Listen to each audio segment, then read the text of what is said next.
우리 시편의 말씀이 되겠습니다. 시편, 구약 성경 시편의 말씀 우리 찾아서 함께 읽도록 하겠습니다. 시편 126편 5절과 6절의 말씀입니다. 구약 성경 898면 시편 126편입니다.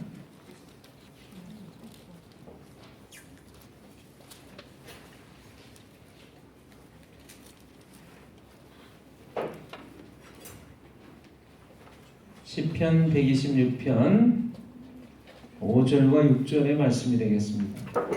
이 앞부분에 있는 히터는 좀 꺼주실까요? 밑에 있는 거.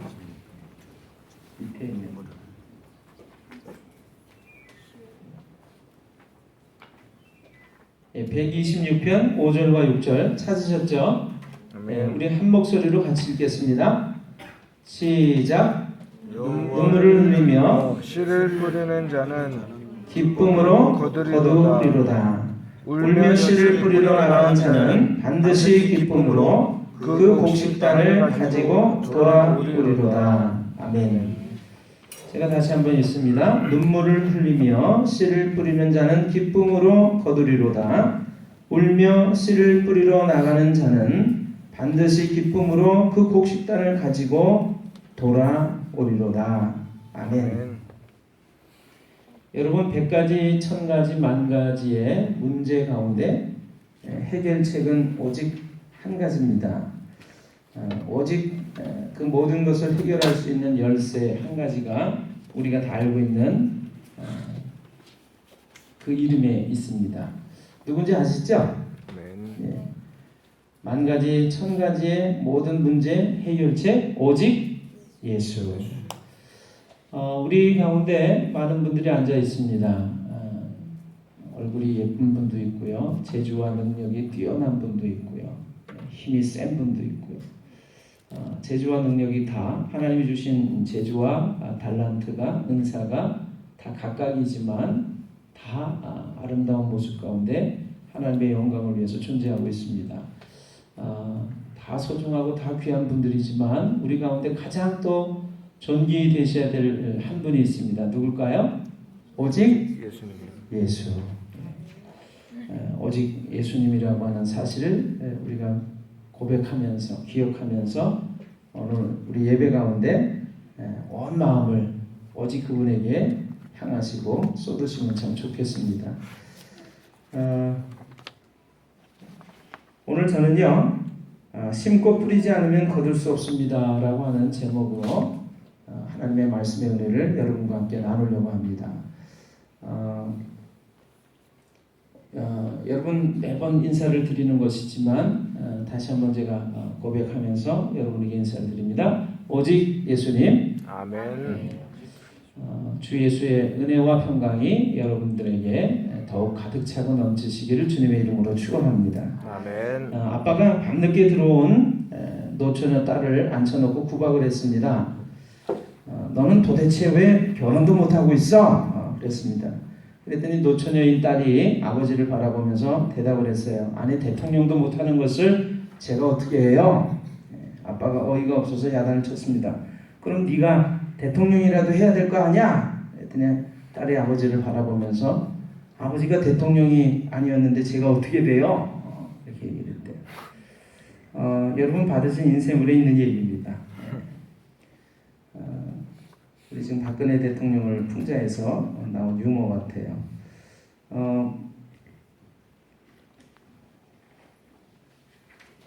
여러분 오늘 받으신 인생물이 있는데요. 인생물 한번 좀 봐주실까요?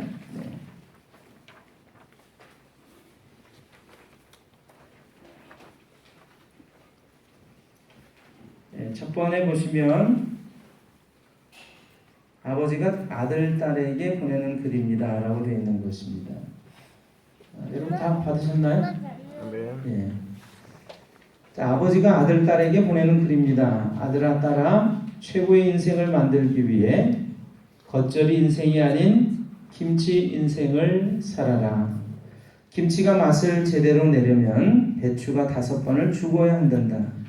배추가 땅에서 뽑힐 때 한 번 죽고 통배추의 배가 갈라지면서 또 한 번 죽고 소금에 절여지면서 또 다시 죽고 매운 고춧가루와 짠 젓갈에 범벅이 돼서 또 죽고 마지막으로 장독에 담겨 땅에 묻혀 다시 한번 죽어야 비로소 제대로 된 김치 맛을 낸단다. 그 깊은 맛을 전하는 인생을 살아라. 그러기 위해 오늘도 성질을 죽이고 고집을 죽이고 편견을 죽이면서 살아라. 아들아 딸아, 나이로 살기보다 생각으로 살아라. 사람은 생각하는 대로 산다.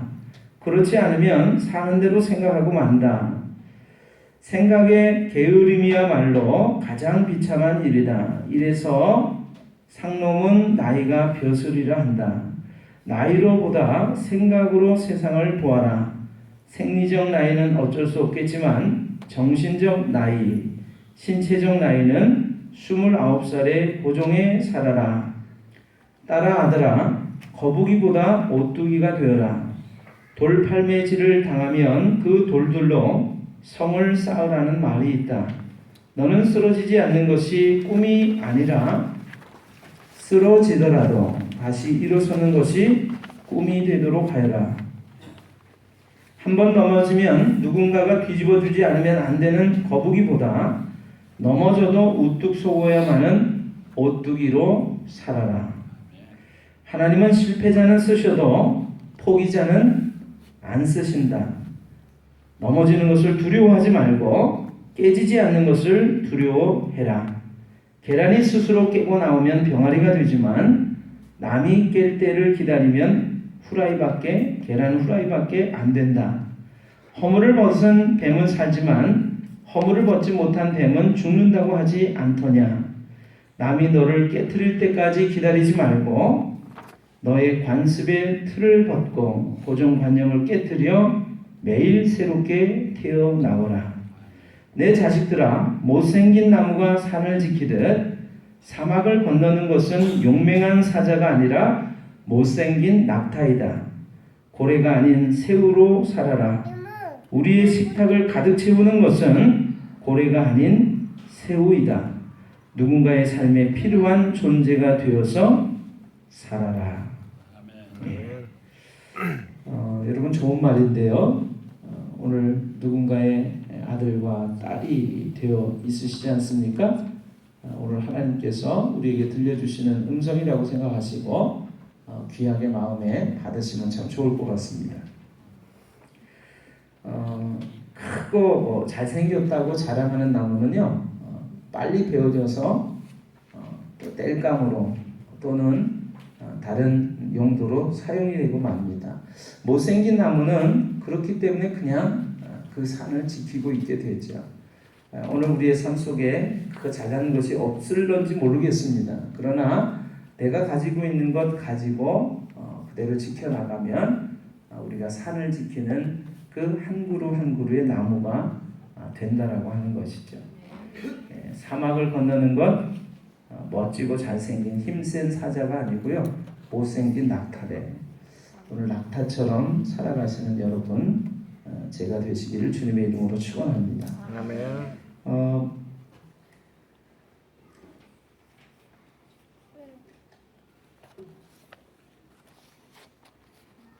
의사가 제일 싫어하는 사람이 있습니다. 어떤 사람이냐면 앓느니 죽지 하는 사람이래요. 치과 의사가 제일 싫어하는 사람은요, 이 없으면 잇몸으로 산다 그런 사람이래요. 산부인과 의사가 제일 싫어하는 사람은요, 무자식이 상팔자다 그런 사람이래요. 성형외과 의사가 제일 싫어하는 사람은 그냥 생긴 대로 살겠다는 사람이랍니다. 한의사가 제일 싫어하는 사람은 바비보약이라고 말하는 사람이래요. 선생님이 제일 싫어하는 학생은 하나를 가르치면 열을 깨닫는 학생이랍니다. 그러면 목사가 제일 싫어하는 사람은 누구일까요? 10년 전에 했던 설교를 기억하는 사람이래요. 처음 듣는 것처럼, 여러분 몇 번 들으셨다 하더라도 처음 듣는 것처럼 웃으시고 마음을 여시기를 바랍니다. 겨울을 재촉하는 가을비가 계속해서 내리고 있습니다. 소식에 의하면 충남, 경기 남부 일부 지역은요 너무나 가물어서 강제 제한 급수를 한다고 하고 있습니다. 아주 필요한 물만 필요한 물만 제한해서 이제 배급제로 주는 것이죠. 너무나 가물어서 저수지 같은 곳이 바닥을 드러내고 있는 것이 한두 곳이 아니라고 합니다. 그럼에도 불구하고 올해 벼농사는 사상유래의 대풍작이라고 얘기를 하고 있고요. 우리가 겨우 내내 김치를 담아 먹는 이 배추도요 너무나 생산이 많이 돼가지고 가격이 떨어지는 까닭에 그래서 어떤 농민들은 자신의 밭을 갈아엎는 그런 일들이 있다고 합니다. 그뿐만이 아니고요. 계속해서 우리가 풍년을 이루어 왔기 때문에 곡식을 이제 창고에다가 가득 비축을 해놨는데 그 곡식을 가득 이제 창고에 비축해 놓은 쌀을 보관하는 비용만 한 해만 해도 수천억 원이 들어간다고 해요. 그래서 그 쌀을 어떻게 보관을 해야 되나 그래서 고민하다가 국회에서 어떤 국회의원은 그렇게 얘기를 했답니다. 그거 그냥 바닷물에 버립시다 이렇게 얘기를 했대요. 그래서 그 농림수산부 관계자가 그 의원님 그 말씀 책임질 수 있습니까? 그랬더니 그러면 말고 그러면서 입이 다물어졌다고 합니다. 똑같은 땅에 있는데요. 똑같은 한반도 땅인데 우리가 사는 이 충북은요. 가물어도 그렇게 힘들지 않습니다. 그냥 여러분 우리 제한급수 당하고 있지 않잖아요. 그렇죠?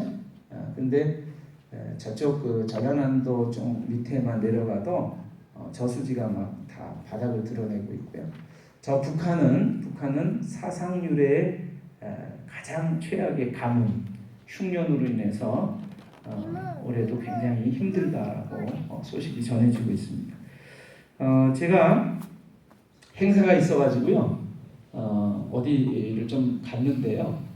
함께 동행했던 이제 목사님들 가운데서 어떤 목사님이 저한테 자신이 갖고 있는 스마트폰을 이렇게 보여주는 거예요. 그래서 스마트폰에 이제 그 사진첩이 있습니다. 사진을 찍었던 그런 것들이 있습니다. 그걸 저한테 보여주더라고요. 그래서 이것 좀 보라고. 그래서 제가 뭔가 하고 봤더니 어떤 사람의 그 뒷머리 사진이었어요. 그러더니 봤죠? 그러더니 또 다른 사진을 보여주는데 똑같은 사진이었어요. 근데 이분이 뭐라고 그러냐면 어때요? 앞에 사진하고 뒤에 사진하고 그러는 거예요. 그래서 그분의 얘기는 뭐냐면 앞에 사진은 머리카락이 좀 많이 난 사진이고 뒤에 사진은 대머리 사진이었습니다. 그러니까 똑같은 대머리 사진인데 자신의 머리를 찍어 놓은 거예요. 뒷머리. 근데 대머리인데 아마 이제 머리가 자꾸 빠지니까 병원에 가서 약도 먹고 치료를 받았나 봐요. 그 이제 머리카락이 좀 났대요. 그래가지고 그 사진을 전 사진하고 이제 비교해서 찍어 놓은 거예요. 근데 제가 볼 때는 그 머리가 그 머리예요. 대머리가 그냥 대머리 사진이 그대로인데 그 목사님 입장에서 볼 때는 그래도 머리카락이 좀 났다는 거예요. 그러면서 이거 보라고 하면서 막 자랑을 하더라고요. 그랬더니 앞에 앉아 계신 또 대머리 목사님이 그 머리 빠지는데 요즘 고민이 돼 죽겠다고. 제가 어떤 생각을 했을까요? 야, 머리카락이 이렇게 빠지지 않고 온전한 것도 참 은혜구나. 그런 생각을 했습니다. 오늘 은혜를 별로 못 느끼시는군요. 머리카락이 그대로 온전하신 분들은 다 이 시간 그렇게 고백하시면 좋겠어요. 하나님, 은혜인 것을 감사합니다. 아멘. 똑같은 한반도 땅에 사는데요. 어떤 지역은 너무나 가물어서 제한급수를 하고 우리가 사는 지역은 그래도 물이 그래도 충족하다라고 하는 것. 꼭 그런 것으로 기준할 것은 아니지만 하나님 그래도 내가 살아가는 주변 환경에서 하나님의 끝없는 돌보심과 함께하심이 있는 것을 생각할 때 하나님 감사합니다. 먹을 것 주신 것을 감사합니다. 아멘. 이 머리카락 주신 것 감사합니다. 그러면 여러분 또 생각나는 거 없으세요? 제 머리카락은 오리지널입니다. 오리가 지랄하면 난다, 그게 오리지널이래요. 근데 저는 이제 머리가 부모님이 물려주신 그대로입니다. 뭐 염색을 한 것도 아니고요. 근데 제 나이 또래 동기들 보면 머리가 다 하얗게 샜어요. 그래서 종종 그런 얘기들을 또 해요. 사실 이제 머리가 이 까맣다라고 하는 것 때문에 종종 이제 제가 주변 사람들보다 굉장히 젊게 그렇게 대접을 받습니다. 그래서 아주 이제 젊은 사람인 줄 알고 막 이렇게 말을 함부로 하는 분들도 계세요. 그러다가 나보다 나이가 많으셨군요. 나중에 그런 얘기를 하더라고요. 여러분, 머리카락이 하얗게 새지 않고 검은 머리카락을 유지할 수 있는 것도 은혜인 줄로 믿으시기를 바랍니다. 아멘. 하나님 은혜입니다. 근데 머리카락이 그러면 하얗게 새면 은혜가 아닐까요? 은혜입니다. 왜 은혜인 줄 아세요? 다른 사람이 어른 대접하잖아요. 그뿐만이 아닙니다. 우리가 사는 시대는 까만 머리로 염색을 할 수 있는 그 염색약이 잘 개발되어 있습니다. 그러니까 감사한 일이고 은혜이지요. 머리가 하얗게 새지 않은 분들은 또 그거를 잘 모르세요. 머리카락이 빠져보지 않은 분들은 그게 은혜인 줄을 잘 모르세요. 젊은이들은 더더군다나 모릅니다. 여러분, 지금 받으신 인쇄물을 다시 한번 봐주시기를 바랍니다. 두 번째 장의 글입니다. 두 번째 장의 글인데 제목은 씨를 뿌려야 거둘 수 있습니다. 그런 제목이 써 있습니다. 다 받으셨죠? 네. 시편 126편 5절과 6절. 눈물을 흘리며 씨를 뿌리는 자는 기쁨으로 거두리로다. 울며 씨를 뿌리러 나가는 자는 반드시 기쁨으로 그 곡식단을 가지고 돌아오리로다. 미국의 잭 하트만이라고 하는 사람이 있었습니다. 어느 날 그의 회사가 재정적인 큰 어려움에 빠졌어요. 더 이상 회생의 가능성이 없었습니다. 그때 친구를 통해서 예수님을 믿게 되었습니다. 그래도 별로 회사가 나아지지를 않았어요. 그래서 그는 결심을 했습니다. 믿을 바에야 확실히 믿자. 분명히 하나님의 말씀 성경에는 축복의 원리가 있을 것이다. 그때부터 그는 성경을 통해서 하나님의 부욕해 하시는 방법을 찾았습니다. 그렇게 집중적으로 성경을 파니까 성경적인 부의 법칙이 결국 씨를 뿌리는 것이라고 하는 것을 알게 됐어요. 그 다음부터는 그는 눈물로 씨를 뿌렸습니다. 그리고 성경에 나오는 재정과 관련된 구절을 작은 카드에 적고 항상 몸에 지니고 다니면서 성경의 말씀대로 재정 운영을 했습니다. 때로 재정이 어려워도 변함없이 헌금을 했습니다. 그때마다 비서가 말을 했어요. 사장님, 이러다가 더 빨리 망합니다. 그래도 하트만은 헌신을 포기하지 않았습니다. 그 일은 쉬운 일이 아니었어요. 돈이 급할 때는 피가 말랐습니다. 그래도 변함없이 헌신하자 하나님은 신기하게 재정적인 위기를 넘기게 해주셨고 회사도 크게 번창하게 하셨습니다.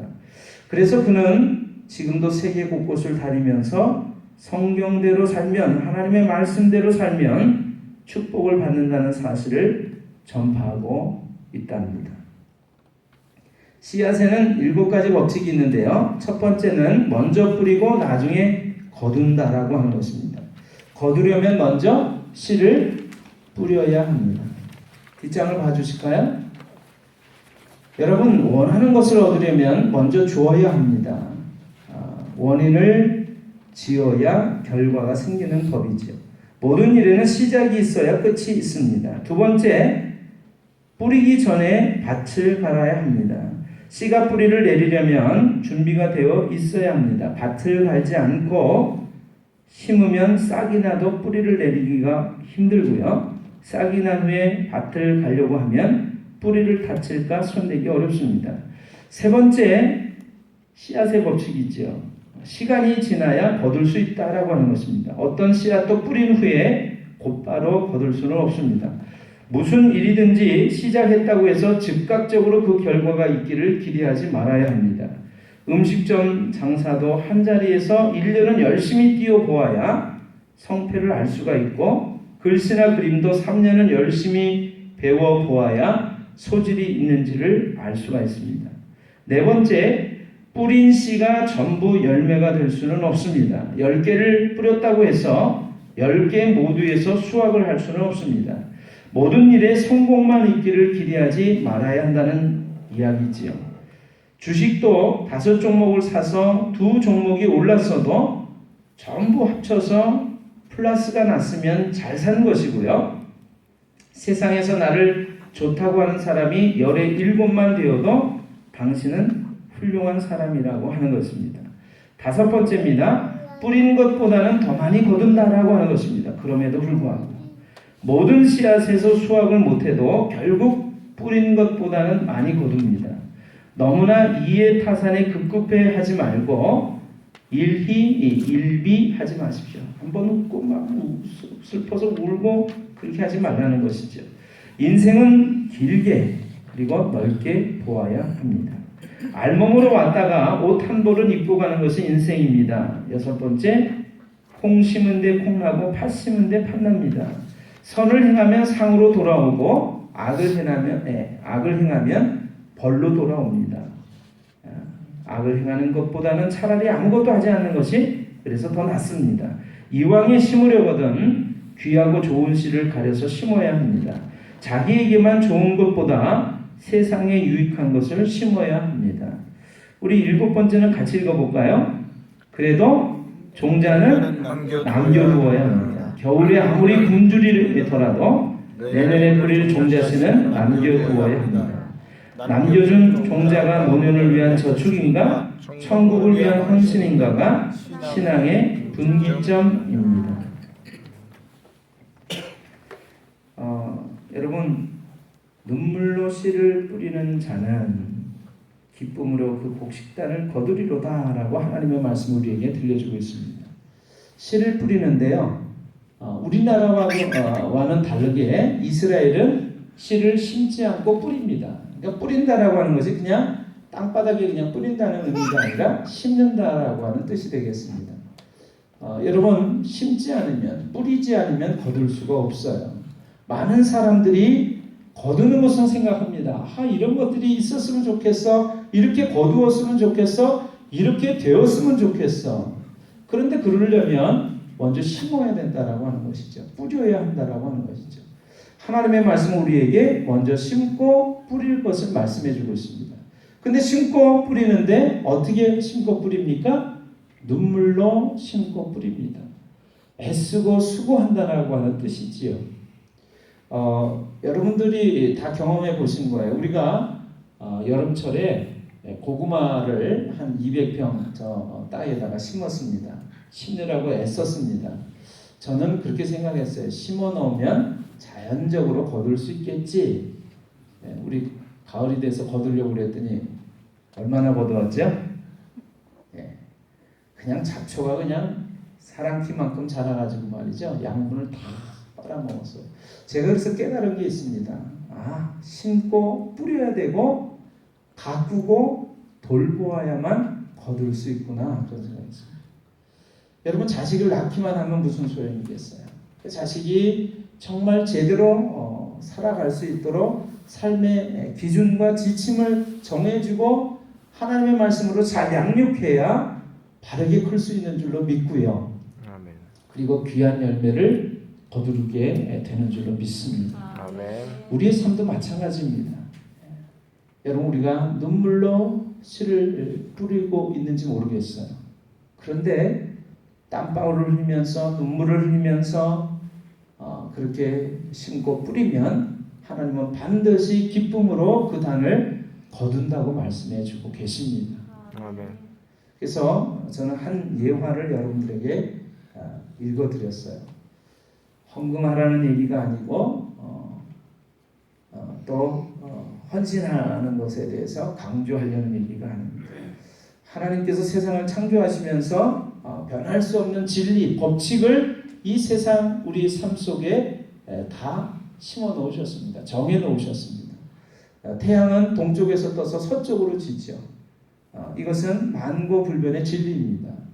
서쪽에서 또 동쪽으로 진다든가 남쪽에서 떠서 북쪽으로 진다든가 이렇게 우왕좌왕하지 않습니다. 하나님이 우리에게 정해놓으신 그 법칙은 무엇을 우리에게 가르쳐주고 있는 것일까요? 반드시 심어야만, 뿌려야만 거둔다라고 하는 것이죠.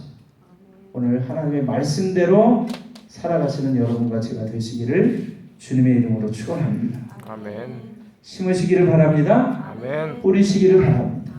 그리고 거두는 그 기쁨의 수확을 누리게 되시기를 주님의 이름으로 축원합니다. 눈물로 뿌리십시오. 땀방울로 뿌리십시오. 애쓰고 수고하고 가꾸고 돌보십시오. 여러분의 믿음을 그렇게 가꾸고 돌보시고 여러분의 사랑을 그렇게 가꾸고 돌보시고 여러분의 자녀를 그렇게 가꾸고 돌보시며 여러분의 사업을, 여러분의 산업을, 여러분의 소중한 것들을 그렇게 가꾸고 돌보시기를 바랍니다. 아멘. 하나님께서 반드시 기쁨의 단을 가지고 돌아오게 하실 줄로 믿습니다. 아멘. 그 놀라운 축복이 여러분과 저의 삶 속에 가득 차고 넘치시기를 주님의 이름으로 축원합니다. 아멘. 기도하겠습니다.